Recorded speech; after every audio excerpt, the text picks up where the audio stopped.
آج ہم ایک خاص موضوع کی گہرائی میں جا رہے ہیں۔ یہ ہے بہائی مذہب، لیکن ہم اسے ایک منفرد زاویے سے دیکھیں گے۔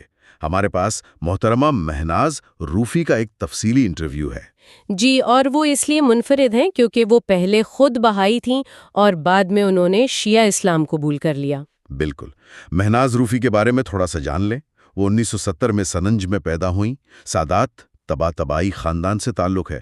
دلچسپ بات یہ کہ ان کے آبا و اجداد مسلمان تھے، علاقے میں معزز سمجھے جاتے تھے۔ ہاں، لیکن والد صاحب بہائی تھے تو ان کی پرورش بہائی ماحول میں ہوئی۔ اور مذہب بدلنا ان کے لیے آسان نہیں تھا۔ مطلب خاندان سے تعلقات ختم ہو گئے، اسی دوران والد کا انتقال بھی ہو گیا۔ کافی مشکل وقت تھا۔ یقیناً۔ تو آج ہم ان کے انٹرویو کی بنیاد پر بات کریں گے، خاص طور پر ان تنقیدات اور تضادات پر جو انہوں نے بہائیت کے حوالے سے بیان کیے ہیں۔ ٹھیک ہے، تو پھر شروع کہاں سے کریں؟ شاید بہائیت کے آغاز سے، تاکہ ایک پس منظر مل جائے۔ جی، یہ بہتر رہے گا۔ دیکھیں، اس تحریک کا آغاز ہوا 1260 ہجری میں، جو تقریباً 1844 عیسوی بنتا ہے۔ شیراز کے ایک نوجوان تھے، سید علی محمد، جنہوں نے خود کو باب کہلوایا۔ جی ہاں، باب یعنی دروازہ۔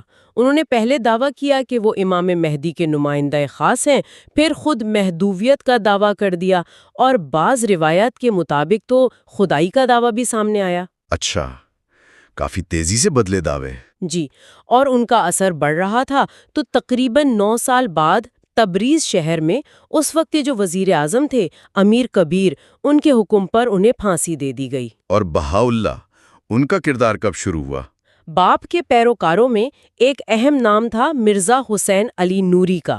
باپ کی پھانسی کے کچھ عرصے بعد انہوں نے دعویٰ کیا کہ وہ من یظہر اللہ ہیں۔ من یظہر اللہ، اس کا کیا مطلب؟ یعنی وہ ہستی جس کے ظہور کی خبر باپ نے دی تھی۔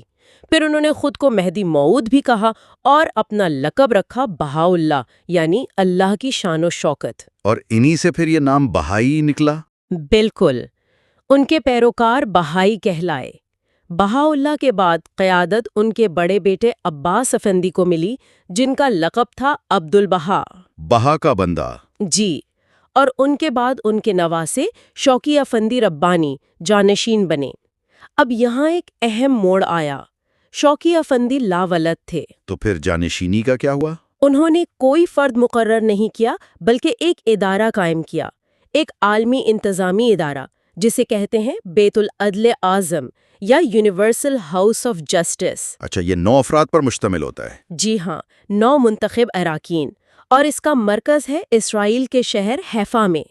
اور بہائی عقیدے میں اس بیت العدل کو اجتماعی طور پر معصوم مانا جاتا ہے۔ معصوم یعنی غلطی سے پاک؟ جی، اور ان کے فیصلے گویا الہام غیبی کا درجہ رکھتے ہیں۔ ساری دنیا کے بہائیوں کے لیے احکامات یہیں سے آتے ہیں۔ ٹھیک ہے، تو یہ جو قیادت کا نظام ہے بیت العدل اور اس کا مرکز اسرائیل میں، مہناز روفی کے انٹرویو میں اس پر یقیناً بات ہوئی ہوگی، خاص طور پر اسرائیل والے معاملے پر۔ جی ہاں، بالکل، اور یہ ان کی تنقید کا ایک اہم نقطہ ہے۔ روفی کہتی ہیں کہ یہ اسرائیل سے تعلق کوئی اتفاق نہیں، یہ بہت گہرا ہے۔ پہلی بات تو یہ کہ بہاءاللہ کی وفات وہیں عکا میں ہوئی، جو اب اسرائیل میں ہے۔ اور ان کی قبر بھی وہیں ہے؟ جی، اور وہی قبر بہائیوں کا قبلہ ہے، یعنی وہ نماز اسی طرف منہ کر کے پڑھتے ہیں۔ اچھا، یہ تو بنیادی بات ہو گئی، مطلب عبادت کا مرکز اور قبلہ اسرائیل میں ہے۔ روفی اس کے اور کیا پہلو بتاتی ہیں؟ روفی کہتی ہیں کہ اس کے صاف صاف معاشی اور سیاسی اثرات ہیں۔ وہ دعویٰ کرتی ہیں کہ دنیا بھر سے بہائی زیارت کے لیے اسرائیل جاتے ہیں، جس سے سیدھا سیدھا اسرائیل کی سیاحت کو فائدہ ہوتا ہے۔ اور مالی طور پر؟ وہ کہتی ہیں کہ بہائی ہر 19 دن بعد چندے جمع کرتے ہیں مختلف ناموں سے، اور یہ پیسہ باقاعدگی سے اسرائیل بھیجا جاتا ہے۔ اور ایک اور اہم بات، بیت العدل کو اسرائیلی حکومت سے ٹیکس میں مکمل چھوٹ حاصل ہے۔ مکمل چھوٹ؟ اور سیاسی سطح پر کیا تعلقات ہیں؟ روفی کے مطابق بیت العدل کے جو اراکین ہیں اور اسرائیلی صدر، ان کی سال میں 1-2 عوامی ملاقاتیں تو ہوتی ہی ہیں، لیکن وہ کہتی ہیں کہ خفیہ ملاقاتیں کہیں زیادہ ہیں۔ اور ان ملاقاتوں یا تعلق کی وجہ روفی کیا کہتی ہیں؟ ان کے مطابق اس تعلق کی بنیاد ایک مشترکہ مفاد ہے، اور وہ کہتی ہیں کہ وہ مفاد ہے اسلام کو نقصان پہنچانا۔ وہ اسے بہائیت اور سیونیت کے بیچ ایک گٹجوڑ کے طور پر دیکھتی ہیں۔ یہ تو واقعی ایک بہت سنگین الزام ہے۔ اچھا، اب ذرا بانی یعنی بہاءاللہ، ان کے اپنے دعووں اور ان پر جو غیر ملکی اثر و رسوخ کے الزامات ہیں ان کی طرف آتے ہیں۔ روفی کے مطابق بہاءاللہ کے دعوے بدلے مہدی سے خدا تک، کیوں؟ دیکھیں، انٹرویو کے مطابق بات یہ ہے کہ باپ تو پہلے ہی مہدی ہونے کا دعویٰ کر چکے تھے، تو بہاءاللہ نے شروع میں خود کو باپ کا پیروکار ہی ظاہر کیا۔ اچھا، باپ کی موت کے بعد انہوں نے کہا کہ میں ہوں من ید سرغہ، اور باپ تو صرف میری خبر دینے آئے تھے۔ جہاں تک الہام کے دعوے کی بات ہے، کہا جاتا ہے کہ بہاءاللہ نے خود بتایا کہ تہران کے ایک قید خانے سیاہ چال میں ان پر یہ خیال آیا کہ وہ خدا کے مظہر ہیں۔ قید خانے میں اچانک؟ جی، ان کے اپنے بیان کے مطابق۔ اور یہ غیر ملکی طاقتوں والا معاملہ، روسی سفیر کا ذکر تھا؟ ہاں، روفی اپنے انٹرویو میں اس وقت کے روسی سفیر پرنس دالگورکی ان کے ساتھ بہاءاللہ کے بہت گہرے تعلقات کا ذکر کرتی ہیں۔ وہ کہتی ہیں کہ تاریخ میں ایسے واقعات ملتے ہیں کہ جب بھی بہاءاللہ یا ان کے لوگ مشکل میں آئے، روس اور برطانیہ نے مداخلت کر کے انہیں بچایا۔ کوئی مثال دی انہوں نے؟ جی، وہ ناصر الدین شاہ قاجار پر ایک ناکام قاتلانہ حملہ ہوا تھا۔ اس میں ملوث ہونے کا الزام لگا بہاءاللہ پر، لیکن روفی کہتی ہیں کہ روسی سفارت خانے نے پناہ دی اور دباؤ ڈالا، جس کی وجہ سے انہیں سخت سزا نہیں ہوئی۔ تو روفی کا کہنا ہے کہ یہ صرف ہمدردی نہیں تھی، اس کے پیچھے کوئی سیاسی کھیل تھا؟ بالکل، روفی کا استدلال یہی ہے کہ یہ فرقہ سامراجی طاقتوں نے خاص مقاصد کے لیے بنایا اور بڑھایا۔ وہ ایک مثال دیتی ہیں کہ جیسے ان کے خیال میں سنیوں کو کمزور کرنے کے لیے وہابیت کو استعمال کیا گیا، ویسے ہی شیعت کے مرکز ایران میں اسے کمزور کرنے کے لیے بہائیت کو لایا گیا۔ اور وہ بہاءاللہ کے بیٹے عبد البہا کا بھی ذکر کرتی ہیں، جنہیں پہلی جنگ عظیم میں فلسطین کے اندر برطانوی فوج کی مدد کرنے پر، رسد وغیرہ پہنچانے پر برطانوی حکومت نے سر کا خطاب دیا تھا۔ نائٹ ہوڈ، سر عبد البہا۔ جی، اور روفی یہ بھی کہتی ہیں کہ عبد البہا نے خود اپنی تحریروں میں لکھا ہے کہ انہوں نے ایران میں برطانیہ کی محبت پھیلائی اور اس میں وہ کامیاب رہے۔ یہ تو بہت اہم الزامات ہیں بانی اور ان کے جانشین پر۔ اچھا، اب واپس آتے ہیں باب اور بہاءاللہ کے تعلق پر۔ روفی نے کہا کہ اگر باب بہاءاللہ کے مبشر تھے تو باپ کی اپنی تعلیمات کہاں گئیں؟ اس میں کیا تضاد ہے؟ جی، یہ روفی کی تنقید کا ایک اہم نقطہ ہے۔ وہ کہتی ہیں کہ باب کو تو اپنی تعلیمات پوری طرح پھیلانے کا موقع ہی نہیں ملا، انہیں تو پہلے ہی پھانسی ہو گئی۔ ہاں، یہ تو آپ نے بتایا تھا۔ تو جب بہاءاللہ آئے، انہوں نے اپنی بالکل نئی شریعت، نئی تعلیمات دیں اور باب کی تعلیمات کو ایک طرح سے ختم کر دیا، منسوخ کر دیا۔ روفی نے لفظ استعمال کیا، دریا برد کر دیا۔ دریا برد؟ مطلب بالکل ہی ختم؟ کیا کوئی مثال دی انہوں نے باب کی تعلیمات کی جنہیں چھوڑ دیا گیا؟ جی ہاں، چند مثالیں دی۔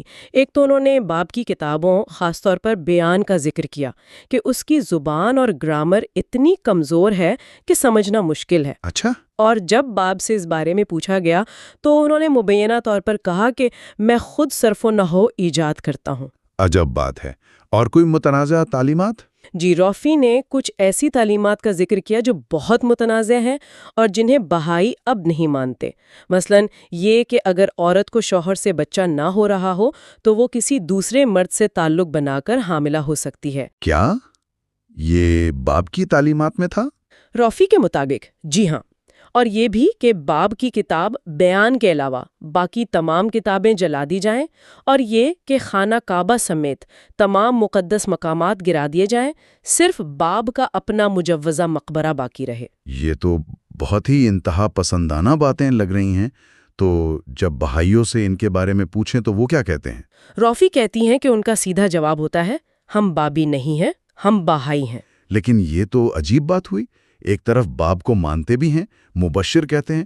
بالکل، روفی اسی تضاد کی طرف اشارہ کرتی ہیں کہ آپ اپنی تاریخ کے ایک حصے کو مانتے بھی ہیں اور اس کی بنیادی تعلیمات سے انکار بھی کرتے ہیں۔ یہ کیسے ممکن ہے؟ صحیح۔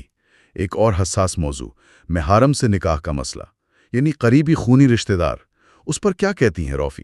روفی بتاتی ہیں کہ بہاءاللہ کی جو کتاب ہے اقدس، اس میں صرف باپ کی بیوی یعنی سوتیلی ماں، اس سے نکاح کی ممانعت واضح لکھی ہے۔ صرف سوتیلی ماں، باقی رشتے ماں، بہن، بیٹی؟ ان کے بارے میں روفی کے مطابق واضح طور پر حرمت کا ذکر نہیں ہے۔ تو جب سوال اٹھایا جاتا ہے تو بہائی عموماً یہ جواب دیتے ہیں کہ یہ چیزیں تو اسلام میں پہلے سے حرام ہیں، تفصیل سے بیان ہو چکی ہیں، تو انہیں دہرانے کی کیا ضرورت تھی؟ اچھا، یہ ان کا جواب ہے، لیکن روفی اس سے مطمئن نہیں؟ نہیں، بالکل نہیں۔ وہ پلٹ کر سوال کرتی ہیں کہ اگر باقی حرمتیں اسلام سے ہی لینی تھیں اور انہیں دہرانے کی ضرورت نہیں سمجھی گئیں تو پھر صرف سوتیلی ماں والی ممانعت کو الگ سے کیوں لکھا گیا؟ اس کی کیا خاص وجہ تھی؟ یہ واقعی ایک منطقی سوال ہے۔ گویا اس کا جواب نہیں ملتا۔ روفی کے مطابق تسلی بخش جواب نہیں ملتا، یہ ایک اور تضاد یا ابہام ہے۔ ٹھیک ہے، اب آتے ہیں شناخت کے سوال پر۔ شیرین عبادی کا ذکر آیا کہ انہوں نے کہا بہائی مسلمان ہیں۔ روفی اس سے بالکل اتفاق نہیں کرتی۔ کیوں؟ جی، روفی اس پر بہت سخت موقف رکھتی ہیں۔ وہ کہتی ہیں کہ بہائی ہرگز مسلمان نہیں ہو سکتے۔ پہلی وجہ، ان کا بنیادی عقیدہ ہے کہ اسلام ایک منسوخ دین ہے، یعنی ایبروگیٹڈ، اور بہائیت اس کی جگہ لینے والا نیا دین ہے، یعنی وہ اسلام کا ناسخ ہے، ایبروگیٹر۔ ناسخ اور منسوخ، یعنی ایک شریعت پچھلی کو ختم کر دیتی ہے۔ بالکل۔ دوسری وجہ، وہ بہاءاللہ کو صرف پیغمبر نہیں مانتے، وہ انہیں خدا کا مظہر مانتے ہیں جس میں خدا نے تجلی کی ہے۔ تیسری وجہ، بہاءاللہ نے خود کو مہدی موعود بھی کہا، جو اسلامی عقائد کے بالکل خلاف ہے۔ تو پھر یہ جو کبھی کبھی وہ خود کو مسلمان ظاہر کرتے ہیں، جیسا روفی نے بھی کہا، اس کی کیا وجہ ہے؟ روفی کہتی ہیں کہ یہ ان کی ایک طرح کی حکمت عملی ہے جو شیعہ عقیدے تقیہ سے ملتی جلتی لگتی ہے، لیکن اپنے مقصد کے لیے ہے۔ مطلب جس ماحول میں ہوں ویسے بن جاؤ، مسیحیوں میں مسیحی، مسلمانوں میں مسلمان، تاکہ لوگ انہیں قبول کریں اور پھر وہ آہستہ آہستہ اپنے مذہب کی تبلیغ کر سکیں۔ اچھا، گل مل جانے کی پالیسی۔ جی، روفی سے یہی کہتی ہیں۔ انٹرویو میں ایک اور دعویٰ تھا کہ بہائیت شیعیت کے حوالے سے دو چیزوں سے بہت ڈرتی ہے، شیعہ علماء یعنی مجتہدین اور عاشورہ۔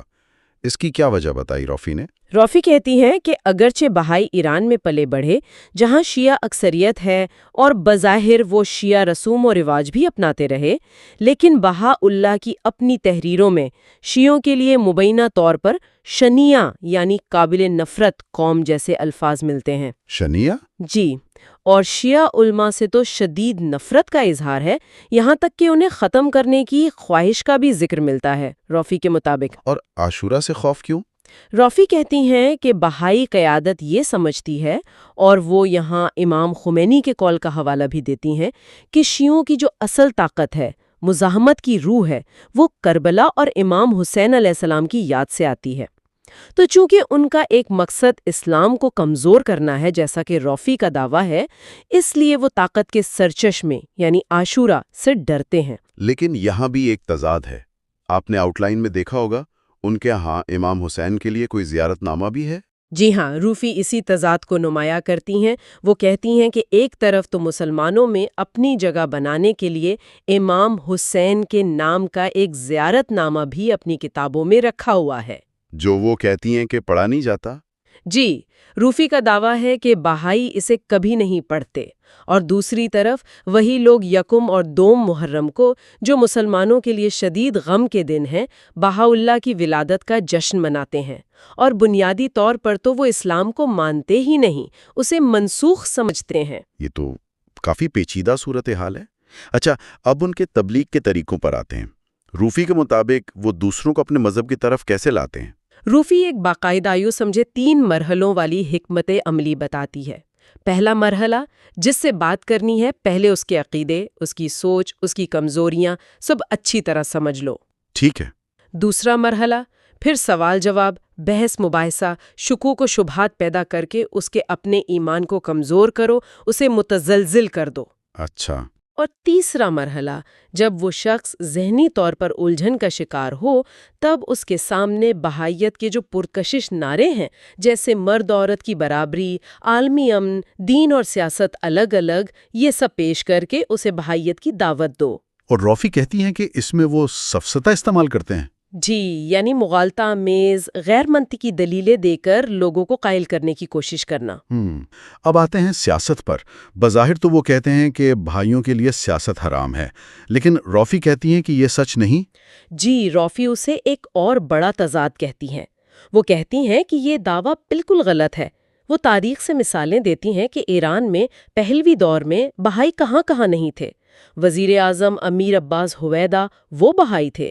کئی وزیر، فوج کے بڑے افسر، ساواک جو شاہ کی خفیہ پولیس تھی، اس میں اعلیٰ عہدوں پر تھے۔ ساواک میں بھی؟ جی، حتیٰ کہ شاہ کا اپنا ذاتی ڈاکٹر ایادی وہ بھی بہائی تھا۔ اور عبدالبہا کے برطانوی اور امریکی حکومتوں سے تعلقات کی بات تو ہم کر ہی چکے ہیں۔ اور اسلامی انقلاب کے بعد یہ سیاست حرام ہے والی بات کہاں سے آئی؟ روفی کیا کہتی ہیں؟ روفی کا کہنا ہے کہ یہ اسلامی انقلاب کے بعد نئی حکومت سے عدم تعاون کا ایک بہانہ بن گیا۔ مطلب اسلامی جمہوریہ کی مخالفت کرنی تھی تو یہ اصول بنا لیا۔ جیسے ایران عراق جنگ ہوئی تو انہوں نے اسی اصول کی آڑ میں جنگ میں حصہ لینے سے انکار کر دیا۔ حالانکہ بہاءاللہ کا حکم تھا کہ جس ملک میں رہو اس کی حکومت کے وفادار رہو۔ بالکل، یہ اس حکم سے بھی ٹکراتا ہے۔ روفی تو یہ بھی کہتی ہیں کہ وہ بظاہر غیر سیاسی رہ کر بھی خفیہ طور پر ایرانی حکومت کے خلاف کام کرتے رہے۔ کیا اس پالیسی میں اب کوئی تبدیلی آئی ہے؟ روفی کے انٹرویو کے مطابق ہاں، وہ کہتی ہیں کہ انٹرویو سے کچھ سال پہلے بیت العدل سے نئی ہدایت آئی ہے کہ اب بہائی کھلے عام معاشرے میں سرگرم ہوں، الیکشنز میں حصہ لیں، ووٹ ڈالیں تاکہ نظام میں اثر و رسوخ بنا سکیں۔ اچھا، یعنی اب سیاست حرام نہیں رہی؟ بظاہر تو یہی لگتا ہے۔ اور روفی ایک اور کافی چونکا دینے والی بات کہتی ہیں کہ ہر بہائی کو یہ ٹارگٹ دیا گیا ہے کہ وہ کم سے کم 3 سے 5 مسلمان گھرانوں کو بہائی بنانے کی کوشش کرے۔ 3 سے 5 گھرانے ہر فرد کو؟ یہ تو بہت منظم کوشش لگتی ہے۔ جی بالکل۔ تو یہ جو اتنی منظم زندگی ہے اس کے بارے میں روفی نے کچھ بتایا کہ ایک عام بہائی کی تربیت کیسے ہوتی ہے، روزمرہ کی زندگی کیسی ہوتی ہے؟ جی، وہ ایک بہت ہی آپ کہہ لیں مربوط اور مصروف شیڈیول بتاتی ہیں۔